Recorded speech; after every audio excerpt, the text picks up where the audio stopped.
I saw Sri Lanka mourning the loss of මොහු එහෙමත් නැත්නම් මෙම පුද්ගලයා තමයි ප්‍රොෆෙට් ජෙරෝම් නමින් තමාව හඳුන්වා ගන්නේ.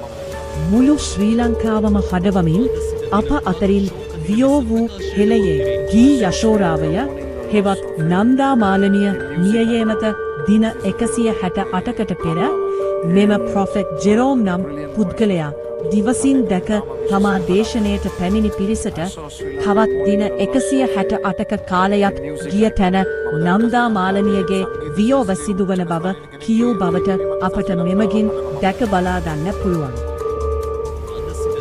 I saw Sri Lanka mourning the loss of a music icon. මම දැක්ක ශ්‍රී ලංකාවේ සංගීත ශාස්ත්‍රයේ උච්චම ස්ථානීය කෙනෙක්ගේ අහිමිවීමක් නිසා ශ්‍රී ලංකාව හඬනවා මම දැක්කා.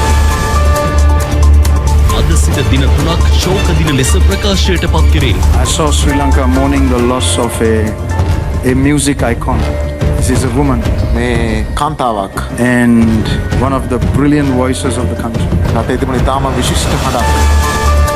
ශ්‍රී ලංකීය කලා ශාස්ත්‍රයේ අතුරුදීය සලකුණක් වූ ප්‍රවීණ ගායන ශිල්පිනී ආචාර්ය නන්දා මාලනියන් අභහ ප්‍රාප්ත වී තිබෙනවා. This is a woman මේ කාන්තාවක් and one of the brilliant voices of the country. රටේ තිබුණ ඉතාම විශිෂ්ට හඬක්. දිවැසිවර ජෙරෝම් තම දිවැසි වාක්‍ය ඉතා සවිස්තරාත්මකව ප්‍රකාශ කළ අතර එය කාන්තාවක් බව පමණක් නොව ඇයගේ උපන් නගරය වන අලුත්ගම පිළිබඳවත් විශේෂ හෝඩුවාවක් ලබා දුන්නා. I heard the mourning from Alutgama. මම දැක්ක අලුත්ගම පැත්තේ මොරගැසීමක් ඇහෙනවා. I heard the mourning from Alutgama. මම දැක්ක අලුත්ගම පැත්තේ මොරගැසීමක් ඇහෙනවා. මෙහි විශේෂත්වය වන්නේ ඔහු මේ බව පැවසුවේ ඇයගේ අභාවය සිදුවීමට දින 168කට පෙරවීමයි. I saw Sri Lanka mourning the loss of a music icon. I heard the mourning from Alutgama. මම දැක්ක අලුත්ගම පැත්තේ මොරගැසීමක් ඇහෙනවා. I heard the mourning from Alutgama. මම දැක්ක අලුත්ගම පැත්තේ මොරගැසීමක් ඇහෙනවා.